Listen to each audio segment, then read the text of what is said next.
Hey, thanks so much. It's really an honor to be here with all of you at this absolutely amazing university. And Jerry, thanks for that introduction. I really appreciate it. I have a long history with Liberty. I used to actually come down here to spend time with Jerry's dad, Reverend Falwell. And in fact, we found a clip of that video, but I'd like to show you a little bit of it right now, if we can. We'll get into why a Baptist preacher would be a member of the NRA, but I joined the NRA just as a regular member. But yesterday, I Federal Expressed to your office the lifetime membership check. Now, it probably hadn't cleared the bank yet. Actually, Dr. Falwell, we have the check, and I brought with me your credentials, your new life member credentials, along with your certificate of membership. I roll that camera right here. Right, this is my lifetime membership. So if you hear Alan Dershowitz or someone accuse me of being a lifetime member of the NRA, they're right. This is the card, and I'll put it in my billfold after we go off the air. Go ahead. You'll be joining President Teddy Roosevelt, and Ronald Reagan, and Charlton Heston, and General Joe Foss, and a lot of other Americans. And I'm going to, Wayne, thank you for this. I'm going to put this on my office right beside my ordination certificate.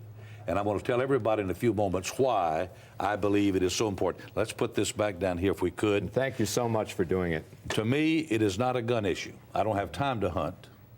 In my lifetime, to my knowledge, I have never knowingly hurt anybody, and I pray I'll be able to say that just after I get to heaven, that I never have hurt anybody. But I've said from my pulpit that I believe every American under the Second Amendment has the right to bear arms, and if someone broke into my home to hurt my wife, my children, my grandchildren, I would plug them right here without praying about it.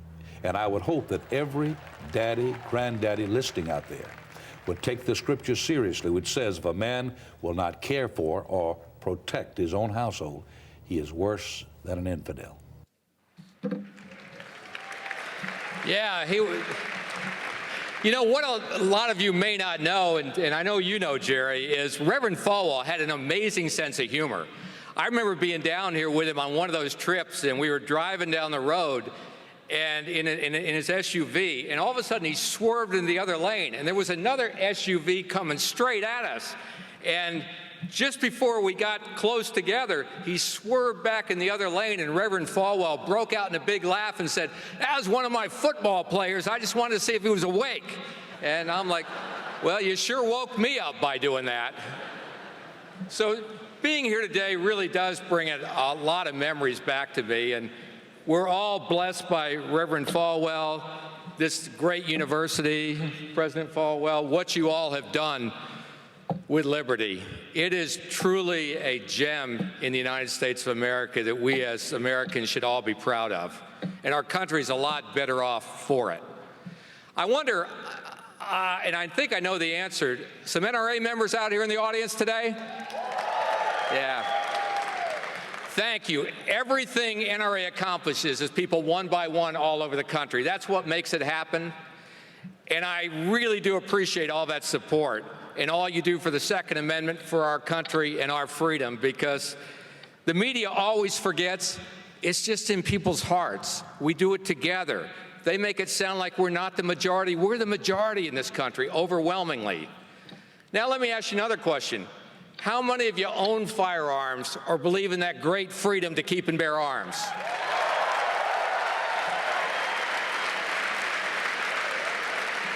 Thanks for standing up and exercising your real and personal liberty that's bestowed upon all of us by our Creator.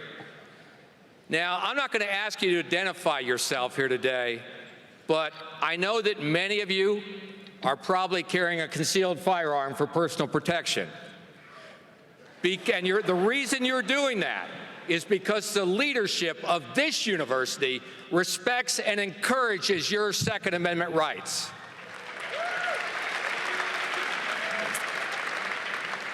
And here's the deal.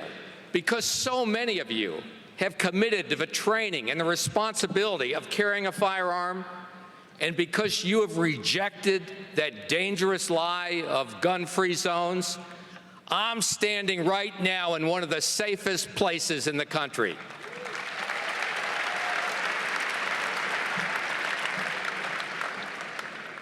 You know, the hard facts are we can't predict where evil may strike. The next campus, the next church, the next shopping mall, or airport. We do know evil will eventually strike again. And if, God forbid, a monster should walk onto this campus, that evil will be met with the one indisputable fact of liberty, that the surest way to stop a bad guy with a gun is a good guy with a gun.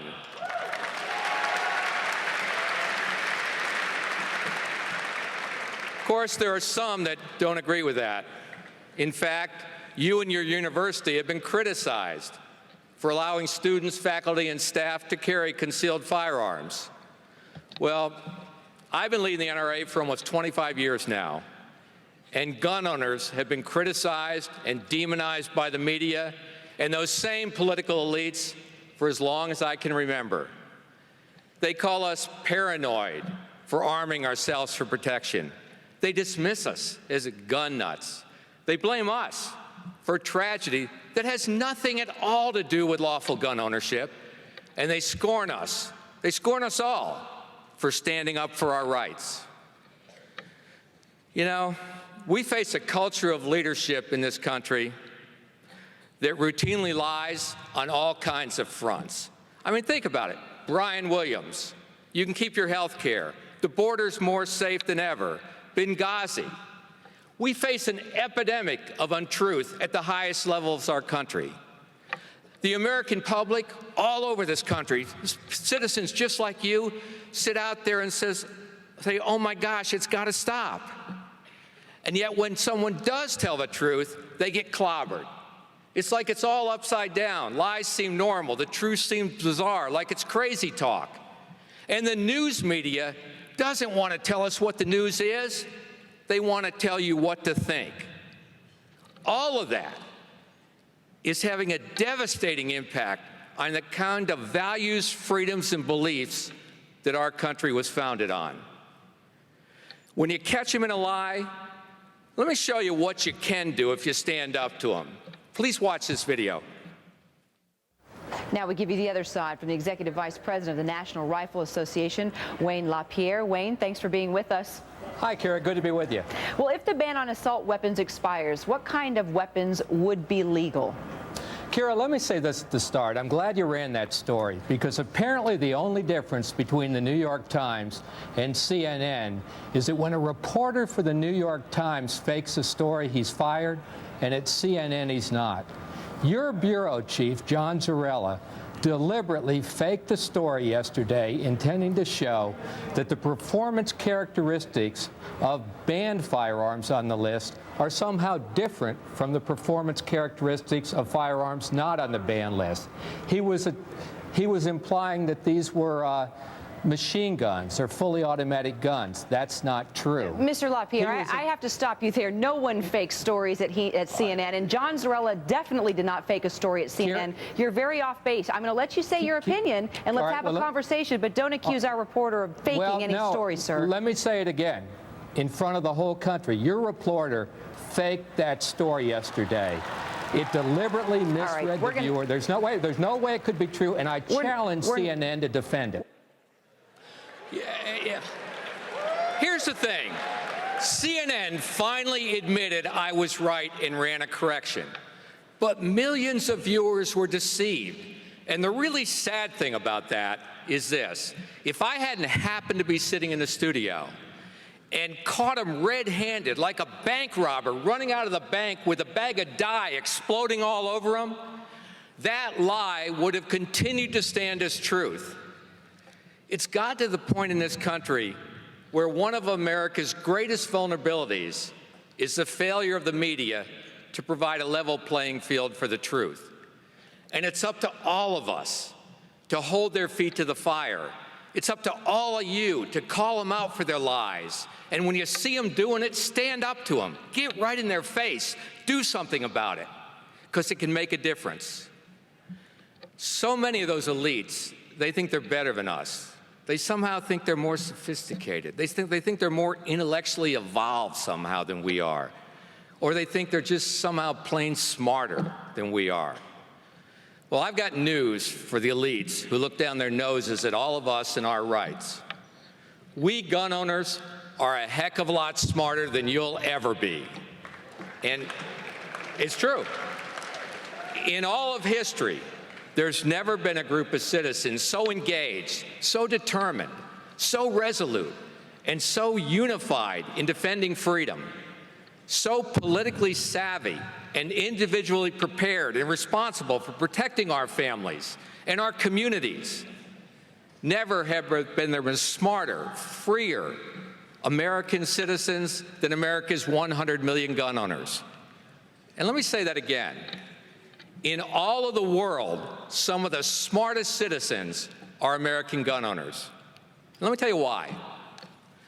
Gun owners, law-abiding gun owners, are smart enough to know that when that evil monster comes, our survival is right there in our own hands. Gun owners are smart enough to know that government can't protect us. At the scene of the crime, and I know all of you know this, if you think about it, it's always the criminal and the victim. Despite everyone else's good intentions, they always come in later. You're there alone. Gun owners are smart enough to know that we, all of us, individually, are the first line of defense. And we're smart enough to know that the elites are lying when they try to tell you that one more gun control law is going to keep you safe. You want proof? Let's talk about Chicago. For the gun control crowd, Chicago is utopia. I mean, after all, they've tried every type of gun law they can think of in that town, from licensing to registration to gun bans. Their utopian dream is Chicago's nightmare. Already this year, 400 people have been shot in Chicago. Compared to a year ago, the homicide rate in Chicago has skyrocketed by 100%. Think about it, 100%. Does anybody think that sounds like success? As you know, Chicago is President Obama's hometown. In January, he participated in a so-called town hall meeting. In that town hall meeting, he denigrated law-abiding gun owners. He attacked the National Rifle Association, and he attempted to advance his own political agenda. And he called out the NRA. He implied that somehow we were afraid to meet him, as he said, hey, you guys are just down the street. Well, let me repeat right now what I said then, and I said again at the CPAC conference 2 weeks ago. And I'll be real crystal clear about it. Mr. President, if you want to debate over our Second Amendment freedom, if you want to turn this election into a bare-knuckled brawl over the rights of law-abiding gun owners all over this country, I challenge you to a one-hour debate with a mutually agreed-upon monitor on any network that will take it. No pre-screened questions, no gas bag answers. Mr. President, if you want that debate, bring it on. We're just down the street. What are you afraid of, Mr. President? You know, but there's been no response from the White House. The president keeps ducking me. And gun owners are smart enough to know, and I think you know it as you sit there today, and he's never going to debate me on guns. Gun owners know the president, if he debated me, would get his clock cleaned. And the president knows that too. He also knows, and this is really important, he also knows he could pick up the phone and he could order his United States attorneys to flip Chicago upside down and prosecute every felon with a gun, every criminal gang member with a gun, and every drug dealer with a gun. If he did that, that would make Chicago safer. And until the president does that, Chicago is his failure. Chicago is his lasting legacy of rampant violence that he could, but he refuses to stop. Worse, Chicago's just the tip of the iceberg of Obama's failure. Let me tell you a story. It goes back to the 90s. I was sitting in my office one day in the late 90s. Richmond, Virginia had become the third most violent city of the country at that time. And this young prosecutor called me up, and he said, Wayne, we don't know each other, but I've been reading your speeches, and I'm going to give you a chance to put your money where your mouth is. He said, I'm going to do what nobody's ever done in this town. He said, I'm going to put the federal gun laws on a card. Federal gun laws, existing federal gun laws. I still have one of the cards right here in my hand. And he said, I'm going to go into the police department, I'm going to tell them this. Every time they see a drug dealer with a gun, a criminal gang member with a gun, a felon with a gun, I'm going to tell them to call my office, and we are going to prosecute them 100% of the time. We're not going to put them out on bail, and we are going to take them off the streets. He went to the African-American community, the business community. He went to gun owners. He got everybody behind that program. He went into African-American churches and talked to the moms and said, I want to make your kids safe. Stop the killing. And you know what he did? He cut murder by that town in 60%, by 60%. He did it. He did it.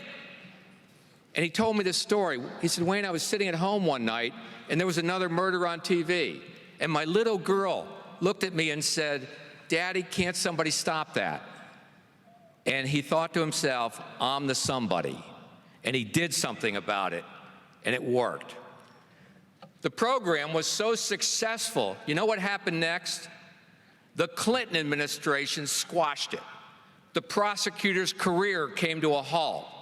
The Obama administration, they won't even discuss it. And Obama's former Attorney General, Eric Holder, called it a cookie-cutter approach to solving crime and dismissed it outright. Nobody's done it since in this country. Now in Hampton Roads, Virginia. Yeah, but here's the sad thing. Thousands of convicted felons have been caught with illegal guns, and most of them have never been punished. And just so you know, a convicted felon is prohibited from even touching a firearm. If he does or she does, the penalty is up to 10 years in federal prison. Same with criminal gang members. If you're caught dealing drugs and you have a gun and you're out on the street ruining neighborhoods, it's up to 15 years in federal prison. In Hampton Roads, however, 8 out of 10 felons found guilty of that don't spend one single day in jail. They're back on the streets. They're free to murder. They're free to rob. And they're free to ruin those neighborhoods. And here's the crazy part. The political elites, the national news media, the media celebrities accuse us, law-abiding gun owners, of being unreasonable. Let me tell you what's unreasonable. Letting bad guys go. Letting repeat offenders, violent offenders with guns continue to ravage our streets and our neighborhoods in this country. If you want reason, you want smarts, then try it our way. Enforce the laws on the books. Clean up Chicago. Clean up Hampton Roads. Clean up Washington, D.C., Los Angeles, St. Louis, and all the other crime zones in this country. And do it by arresting them, prosecuting them, and sending them to prison, and that's what works. That will keep innocent citizens safe, and every law-abiding gun owner in America knows it. And you know who else knows it? Every rank-and-file police officer that's out walking those streets. They all know it, that's the answer, and they pray every day that our elected officials will only do it and start making this country safe. But sadly, the political debate in this country, it isn't about keeping people safer. It's all about banning guns, your guns. That's all the elites want to talk about, because that's all they really care about. It has nothing to do with making the country safer.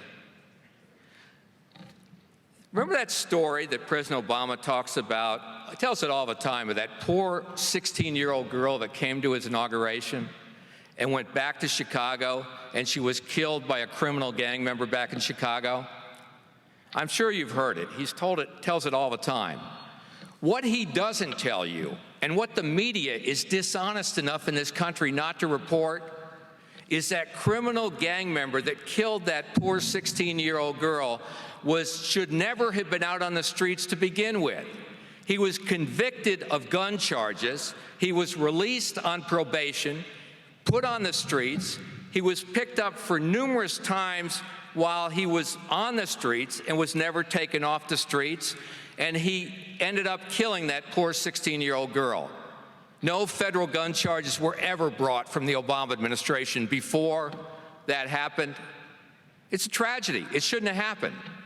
Yet it happens in Chicago over and over and over again.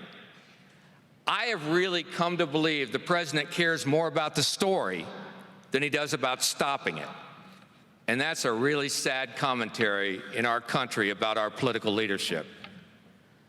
Gun owners are smart enough to know that the president also cares more about restricting your freedom. He cares more than he cares about enforcing the existing federal gun laws and keeping people safe. And people all over this country have had enough of that kind of president. There's an election coming up, and we're smart enough and we're fired up enough to do something about it. Our nation is going to be put back on its rightful course, where individual freedom is respected, where justice is restored, where laws are enforced, and government gets off our backs and leaves us the heck alone. It really comes down to this. If we could legislate evil out of people's hearts, we would have done it long ago. I used to do a television show, a radio show on Westwood One every Sunday night, and one of the guests used to be John Douglas. He was one of the top FBI profilers in this country. And I always remember something he said to me on that show. He said, "Wayne, if I learned one thing in my career, it's that some people are just pure evil." Pure evil. And you heard Julia tell the story, descended on Brussels yesterday. Thank God her parents are okay. Our hearts and prayers go out to the Belgian people and the victims of that terror attack, including the families of innocent Americans who were there. If evil ever descends on your house at 2 a.m. at night and the glass breaks, there's not a government and there is not an authority on the planet that substitutes for your individual right to own a firearm to protect yourself. I remember after Katrina in New Orleans, we had people, it was chaos in that city, and we had camera crews down there asking people, were they okay, how they felt. And I remember we filmed this one African-American woman sitting on her porch, and the interviewer went up to her and said, "Are you scared?" Because it was chaos everywhere. And she looked at him and she said, "No, I have everything I need. I have my Bible and I have my gun." You know? All over this country, no one cares more about protecting themselves than women. 30 million American women now own firearms. That number is growing every single day. And the number one reason women give for owning a firearm is personal protection. Soccer moms have increasingly become safety moms, and they found a home in the National Rifle Association. Please watch. I'm a mom, and just like millions of other women, that's why I own guns.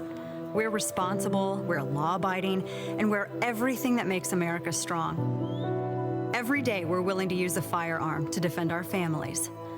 But the media will never tell those stories.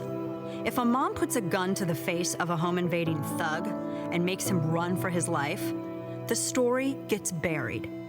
But if she's unarmed and murdered, the cameras will be at the scene before the police. It's time for moms like me to speak out. We are the majority. We demand the freedom to defend our families, and we challenge the media to tell the truth about our rights. I'm the National Rifle Association of America, and I'm freedom's safest place.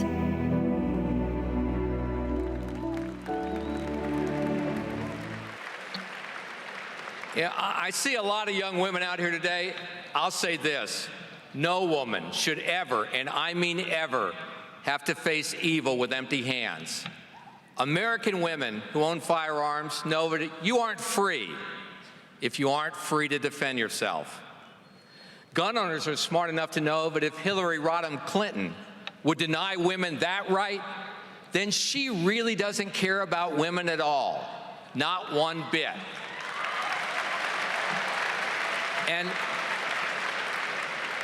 And you know what really gets me is the hypocrisy of it all. While Hillary would deny women and men their Second Amendment rights and freedoms, she's surrounded by armed security and has been surrounded by armed security for most of her life. Hillary Clinton is just like a lot of other media elites and media celebrities and anti-gun politicians. They don't hate guns, they just hate our guns. Everything they care about, they surround with armed security. So every time Hillary Clinton attacks our Second Amendment freedom, gun owners are smart enough to say, hey, Hillary, you go first. You give up your protection if you want. But I am never going to surrender my individual right to own a firearm to protect myself. You can count on that.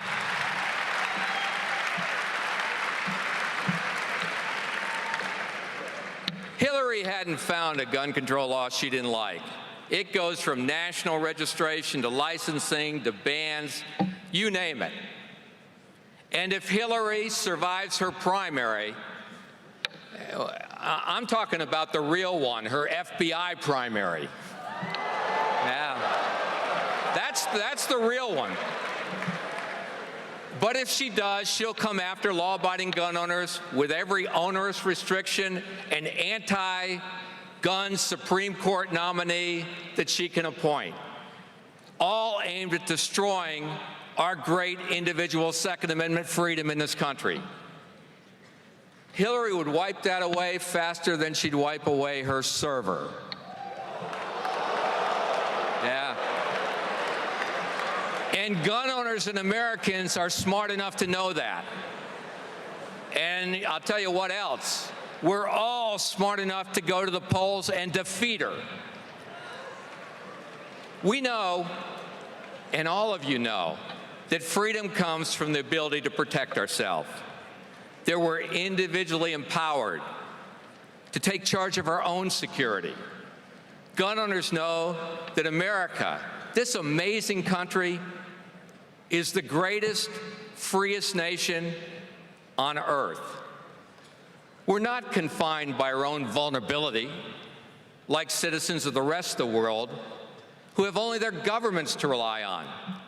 Gun owners know that the only truly free people that have ever lived have been armed people, capable of defending themselves and their families.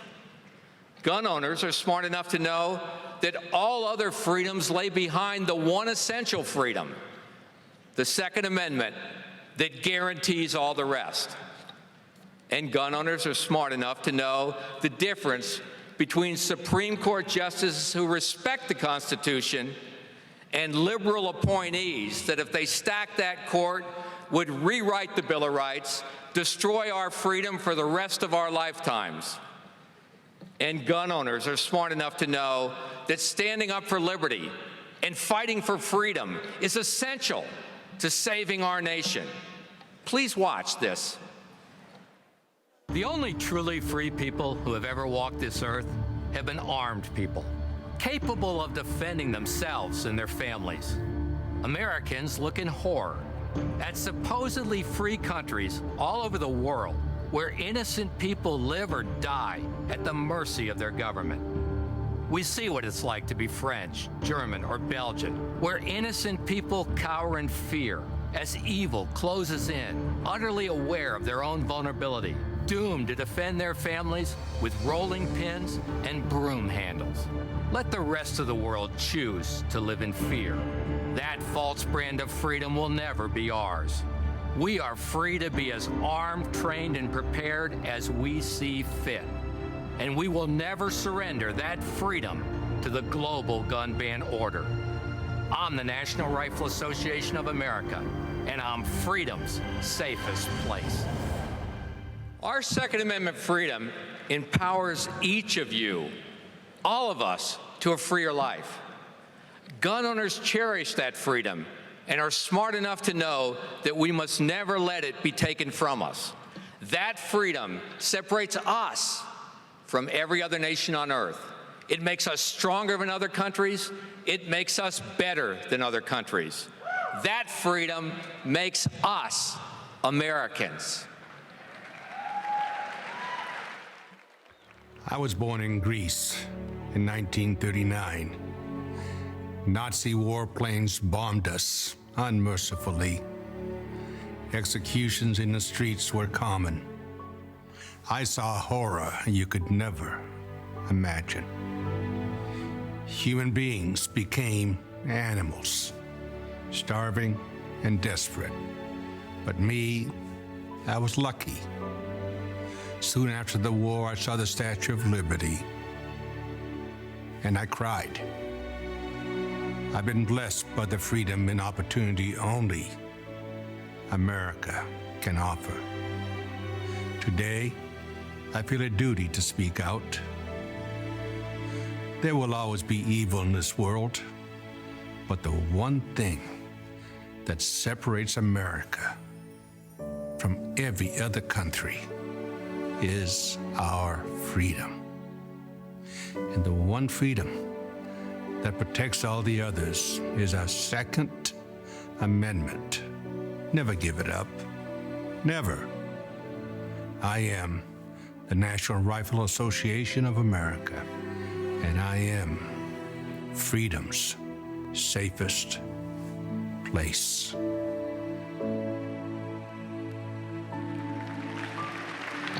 Let me leave you with this. There's something very special about our country. There's a reason America is the envy of the world. Ours is the opportunity that can only come with that freedom. It is that freedom that's guaranteed by the Second Amendment. That freedom which the NRA stands and fights for. And when it comes to defending freedom, I'm proud of the fact no one fights harder, longer, or smarter than we do. Gun owners are smart enough to know that our freedom is at stake in this upcoming November election.